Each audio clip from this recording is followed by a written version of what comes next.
Hello साथियों, आप सभी का स्वागत है। आप देख रहे हैं 7-Eleven स्टडी यूट्यूब चैनल।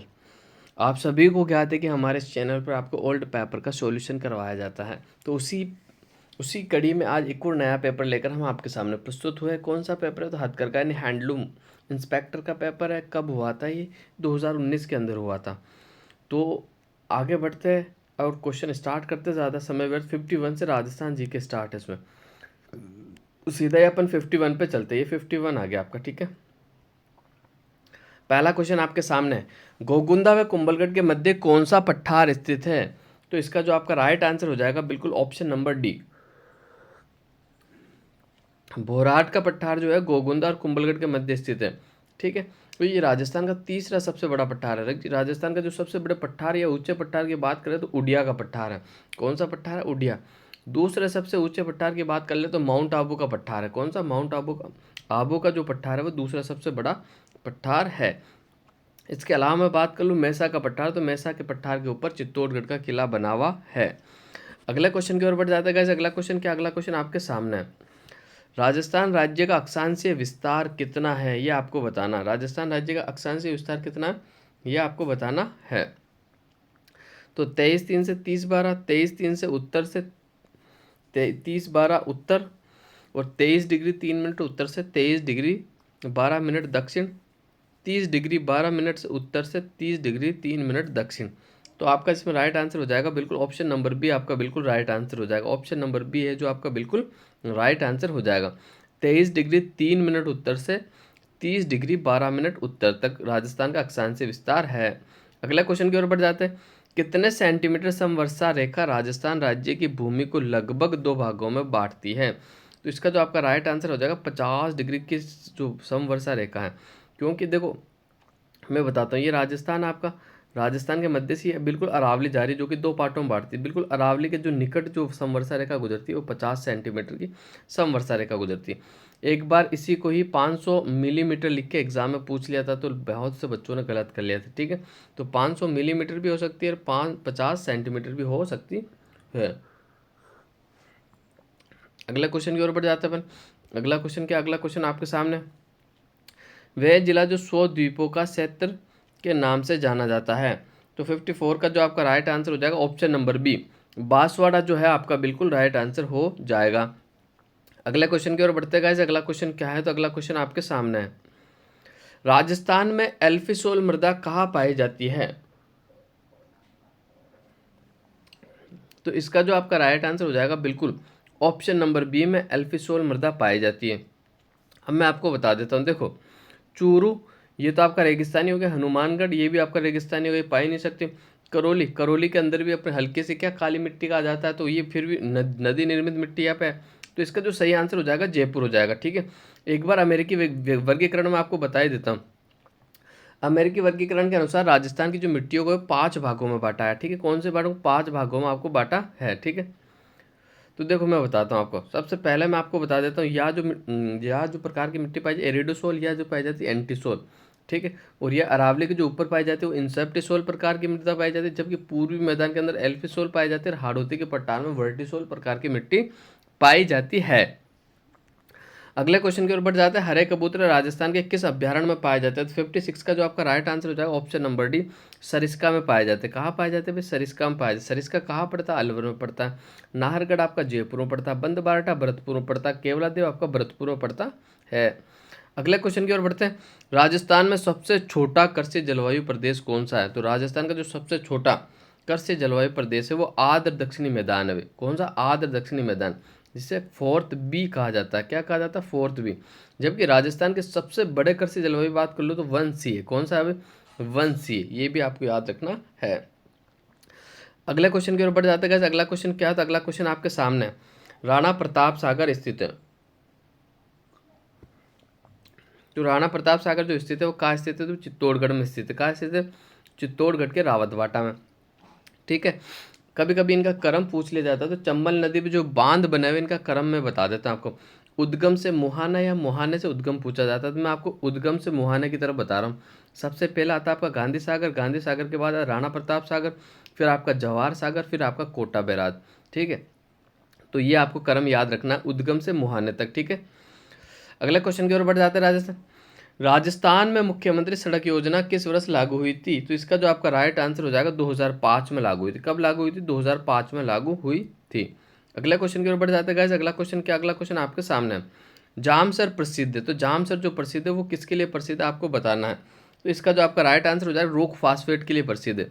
और ये जामसर जो है जिप्सम की सबसे बड़ी खान है, ये बीकानेर में पड़ती है। कहाँ पड़ती है? बीकानेर में पड़ती है। ये भी आपको याद रखना है, ठीक है, मोस्ट इंपॉर्टेंट है। इसके अलावा आगे बढ़ते हैं अपन। राजस्थान में भूरी मृदा कहाँ नहीं पाई जाती है? तो टोंक, उदयपुर, पाली, बूंदी। टोंक में, उदयपुर में, बूंदी में, पाली में। तो इसका जो आपका राइट आंसर हो जाएगा ऑप्शन नंबर डी, पाली में नहीं पाई जाती भी। पाली तो रेगिस्तानी जिला है, तो ये आप कैसे पाई जा सकती है, ठीक है। तो इसका जो राइट आंसर हो जाएगा ऑप्शन नंबर डी आपका बिल्कुल राइट आंसर हो जाएगा। राजस्थान में लौटते हुए मानसून ऋतु की अवधि है, तो इसका जो राइट आंसर हो जाएगा आपका बिल्कुल कौन सा होगा? 62 का अपन देख लेते हैं। तो अक्टूबर से दिसंबर, जिसे मानसून प्रत्यावर्तन के नाम से भी जाना जाता है, ठीक है। लौटते हुए ऋतु की अवधि अक्टूबर से दिसंबर तक, जो कि मानसून वापस लौटता है। अगले क्वेश्चन की ओर बढ़ जाता है गाइस। राजस्थान की कौन सी नदी कर्क रेखा को 2 बार पार करती है? तो इसका जो आपका राइट आंसर हो जाएगा माही नदी राजस्थान की कर्क रेखा को 2 बार काट करती है। जबकि लिम्पोपा नदी जो है वो मकर रेखा को 2 बार काटती है। और मैं बात कर लूँ कोंगे और जायरो नदी को, जो कि भूमध्य रेखा को 2 बार पार करती है। अगले क्वेश्चन की ओर बढ़ जाते हैं। संप सभा की स्थापना किसने की थी? तो संप सभा की जो स्थापना की थी वो गुरु गोविंद गिरी ने करी थी। कब करी थी? 1883 में। कहाँ करी थी? तो उदयपुर में करी थी, ये आपको याद रखना है। इसके अलावा अगले तथ्य अगले क्वेश्चन की ओर बढ़ जाते हैं गाइस। अगला क्वेश्चन आपके सामने है, ये रहा। निरंजनी संप्रदाय के संस्थापक कौन है? तो निरंजनी संप्रदाय के जो संस्थापक है वो कौन है, ये आपको बताना, ठीक है। तो इसके जो संस्थापक है वो संत हरिदास जी है। कौन है? संत हरिदास जी, आपको याद रखना, ठीक है। संत हरिदास जी की जो प्रमुख पीठ है वो गाढ़ा नागौर के अंदर है भाई, ठीक है, ये आपको याद रखना। और जबकि इनका जो जन्म हुआ था वो कापड़ूद नागौर में हुआ था, ठीक है। और अगले क्वेश्चन की ओर बढ़ जाते हैं गाइस। अगला क्वेश्चन क्या है? तो अगला क्वेश्चन आपके सामने है। राजस्थान का कौन सा किला सुवर्णगिरी के नाम से प्रसिद्ध है? तो इसका जो आपका राइट आंसर हो जाएगा बूंदी का किला, जैसलमेर का किला, सिवाना का किला और जालोर का किला। तो इसका जो आपका राइट आंसर हो जाएगा, जो जालोर का जो दुर्ग है उसे सुवर्णगिरी के नाम से जाना जाता है। जबकि जैसलमेर का जो किला है वो स्वर्णगिरी कहलाता है, ठीक है। बूंदी का किला जो कि तारागढ़ का किला है, ठीक है। और सिवाना का दुर्ग जो कि जालोर दुर्ग की कुंजी कहलाता है। अगला क्वेश्चन की ओर बढ़ जाता है कि निम्न में से जेबान नाम है। जेबान किसका नाम है? तो जेबान एक तोप है जो कि जयगढ़ में पड़ी हुई है, जो कि सबसे बड़ी तोप है, राजस्थान की सबसे बड़ी तोप है, हत्ता कि एशिया की सबसे बड़ी तोप है जेबान तोप, जिसका निर्माण सवाई जयसिंह द्वारा करवाया गया था। अगले क्वेश्चन की ओर बढ़ जाता है गाइस। मारवाड़ के राठौड़ वंश का संस्थापक कौन था? तो मारवाड़ के राठौड़ वंश का जो संस्थापक था वो कौन था? तो इसका जो राइट आंसर हो जाएगा राव सिया। ऑप्शन नंबर सी आपका बिल्कुल राइट आंसर हो जाएगा। अगले क्वेश्चन की ओर बढ़ जाते हैं गाइस। अकबर ने महाराणा प्रताप को समझाने के लिए प्रथम संदेश वाहक के रूप में भेजा था। किसे भेजा था? तो मैं हमेशा एक छोटी सी ट्रिक बताता हूँ, जम्मा भट्टो। कौन सी ट्रिक याद रखनी है? जम्मा भट्टो। तो सबसे पहले चरण में कौन आया था? जलाल खा। तो ऑप्शन नंबर डी सही हो गया। दूसरे चरण में मान सिंह, तीसरे चरण में भगवंत दास, चौथे में टोडरमल, ठीक है। तो ये ट्रिक आपको याद रखनी है। अब अगला क्वेश्चन की ओर बढ़ जाता है गाइस। अगला क्वेश्चन क्या है? तो अगला क्वेश्चन आपके सामने, गिलोंड सभ्यता का अवशेष किस युग के हैं, ये आपको बताना है। तो इसका जो आपका राइट आंसर हो जाएगा तांबा प्रस्तर युग। ऑप्शन नंबर ए बिल्कुल राइट आंसर हो जाएगा। अगले क्वेश्चन की ओर बढ़ते हैं। मुंडियारी ख्यात किस राजवंश से संबंधित है? तो इसका जो आपका राइट आंसर हो जाएगा बिल्कुल ऑप्शन नंबर सी, मारवाड़ के राठौड़ वंश से संबंधित है मुंडियारी ख्यात, ठीक है। ये भी आपको याद रखना है। इसके अलावा अगले क्वेश्चन की मैं बात कर लेता हूँ। अगला क्वेश्चन क्या है? निम्नलिखित में से किसे मत्स्य संघ का राज प्रमुख नियुक्त किया गया है? तो 72 का जो आपका राइट आंसर हो जाए धौलपुर के जो महाराजा, तो उनका नाम क्या था? उदयभान सिंह था। मत्स्य संघ जो नाम दिया था किसकी सलाह पे दिया था? कैम मुंशी की सलाह पे दिया था। मत्स्य संघ का गठन कब हुआ था? 18 मार्च 1948 को हुआ था, ठीक है। और मत्स्य संघ के जो प्रधानमंत्री किसे बनाए थे? शोभाराम कुमावत को बनाया गया था। ये तथ्य भी आपको याद रखने हैं। अगले क्वेश्चन की ओर बढ़ते हैं। अहिरवाटी मेवाती बोलियाँ किस क्षेत्र में बोली जाती है, ये आपको बताना है। तो इसका जो आपका राइट आंसर हो जाएगा उत्तर पूर्वी राजस्थान, क्योंकि अपना जो अलवर वर्तुल पड़ता है वो उत्तर पूर्व वाले भाग में पड़ता है। तो ऑप्शन नंबर सी आपका बिल्कुल राइट आंसर हो जाएगा। अगले क्वेश्चन की ओर बढ़ते गाइस। अगला क्वेश्चन क्या है? जम्बो जी का जहाँ प्रवचन करते वह स्थान क्या कहलाता है, ये आपको बताना है। बहुत अच्छा क्वेश्चन है। तो जम्बो जी जहाँ प्रवचन करते थे वह क्या कहलाता था, वह सथारी कहलाता था। क्या कहलाता था? सथारी। ऑप्शन नंबर ए आपका बिल्कुल राइट आंसर हो जाएगा। अगले क्वेश्चन की बात कर लेता हूँ, राजस्थान की पहली महिला पायलट कौन थी? तो राजस्थान की जो पहली महिला पायलट थी वो नम्रता भट्ट थी भाई। कौन थी? नम्रता भट्ट। ठीक है। राजस्थान की जो पहली डॉक्टर थी वो पार्वती गहलोत थी। ठीक है। राजस्थान के पहले मुख्यमंत्री वसुंधरा राजे थी। ये भी आपको याद रखना। राजस्थान की पहली विधानसभा जो स्पीकर थी, विधानसभा अध्यक्ष जो थी वो कौन थी? तो सुमित्रा सिंह थी। कौन थी? सुमित्रा सिंह।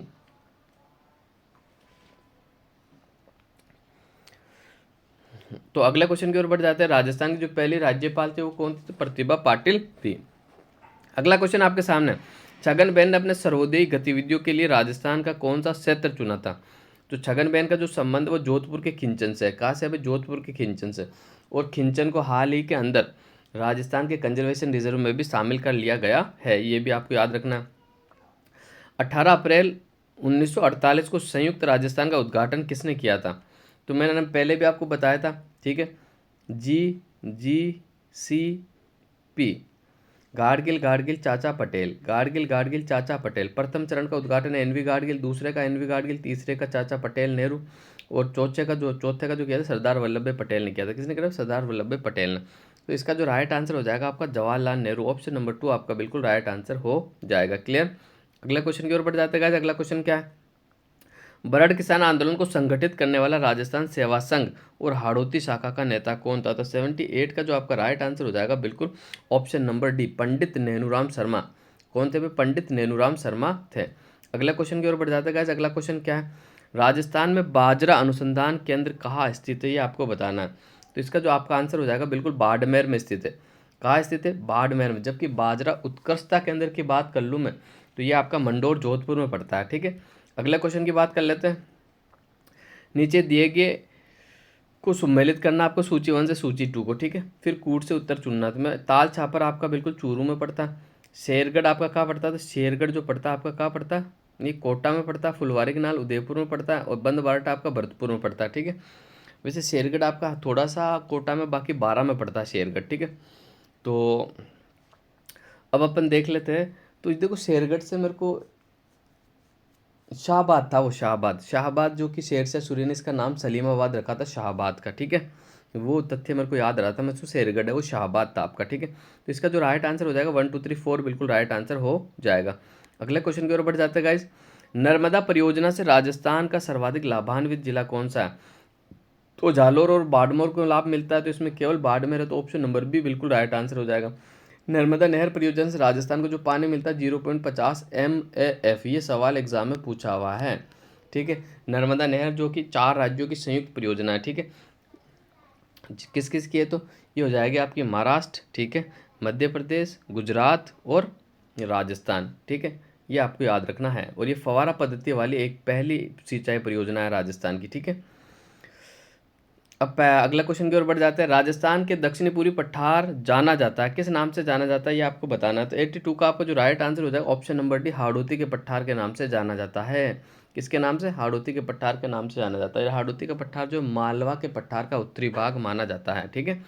अगले क्वेश्चन की ओर बढ़ जाता है गाइस।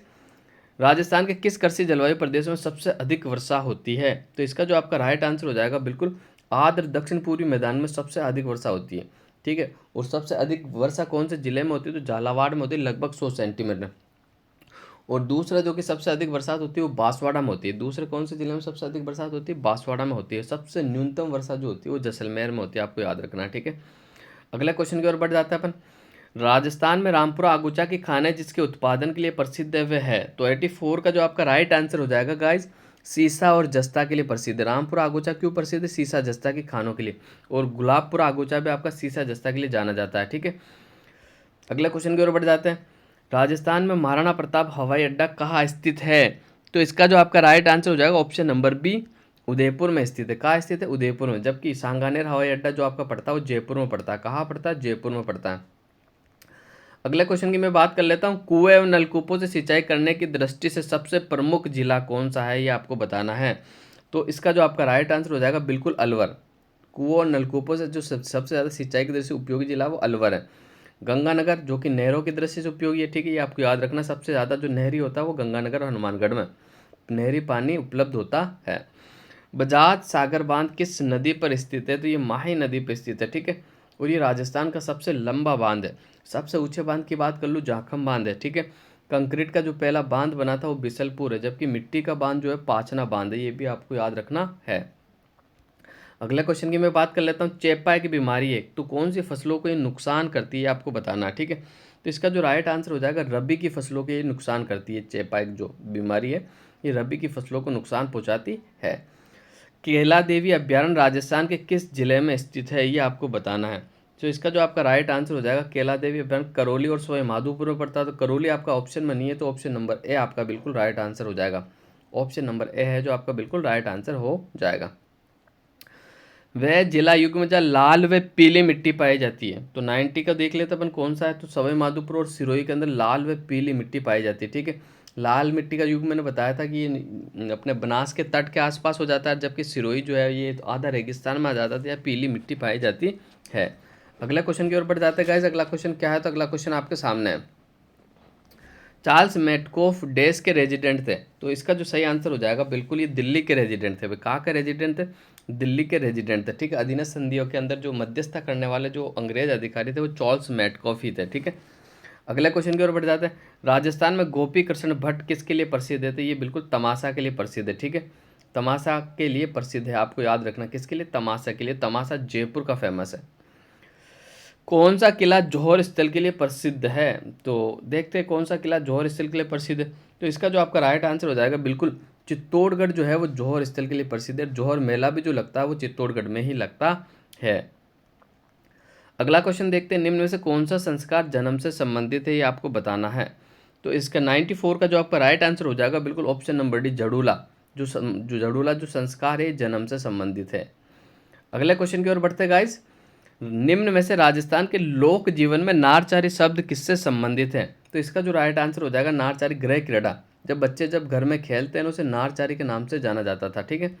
अगले क्वेश्चन की ओर बढ़ जाते हैं गाइस। अगला क्वेश्चन क्या था? अगला क्वेश्चन आपके सामने, लांगुरिया गीत निम्न में से किस देवी से संबंधित है? तो इसका जो राइट आंसर हो जाएगा बिल्कुल केला देवी से संबंधित है। केला देवी का मंदिर करौली में कालीसील नदी के किनारे पर बना हुआ है, ये भी आपको याद रखना है। अगले क्वेश्चन की ओर बढ़ जाते हैं। जालोर का ढोल नृत्य किस शैली में आयोजित हुआ है? तो जालोर का जो ढोल नृत्य है वो थाकना शैली में आयोजित हुआ। ऑप्शन नंबर डी आपका बिल्कुल राइट आंसर हो जाएगा। चारण साहित्य का प्रसिद्ध ग्रंथ सूरज प्रकाश किसके द्वारा लिखा गया है? तो ये कर्णिदान के द्वारा लिखा गया। ऑप्शन नंबर सी आपका बिल्कुल राइट आंसर हो जाएगा। अगले क्वेश्चन की ओर बढ़ते हैं। मेवाड़ चित्रशैली का सबसे प्राचीन चित्रित ग्रंथ कौन सा है? तो इसका जो राइट आंसर हो जाएगा ऑप्शन नंबर डी, श्रावण प्रतिक्रमण सूत्र चूर्णी, ठीक है। इसने सही नहीं लिखा, बाकी इसका जो नाम है क्या है? श्रावण प्रतिक्रमणी सूत्र चूर्णी। ऑप्शन नंबर डी आपका बिल्कुल राइट आंसर हो जाएगा। आज के आखिरी क्वेश्चन की बात कर लेते हैं। राजस्थान में मीनाकारी की थेवा कला के लिए कौन सा स्थान प्रसिद्ध है? तो इसका जो राइट आंसर हो जाएगा प्रतापगढ़ प्रसिद्ध है। कौन सा भी? प्रतापगढ़ प्रसिद्ध है। थेलना और वालना प्रक्रिया का संबंध भी आपकी थेवा कला से ही है। आज थोड़ी सी समय की कमी पैसी थी, इसलिए मैंने आज आपको थोड़ा सा जल्दी करा दिया, थोड़ी व्याख्या कम करवाई है, ठीक है। अगले पेपर में अपन वापस से अच्छी व्याख्या के साथ पढ़ेंगे। तो आप सभी का धन्यवाद हमारा इस वीडियो को देखने के लिए, और हमारे चैनल को ज़रूर सब्सक्राइब कीजिएगा।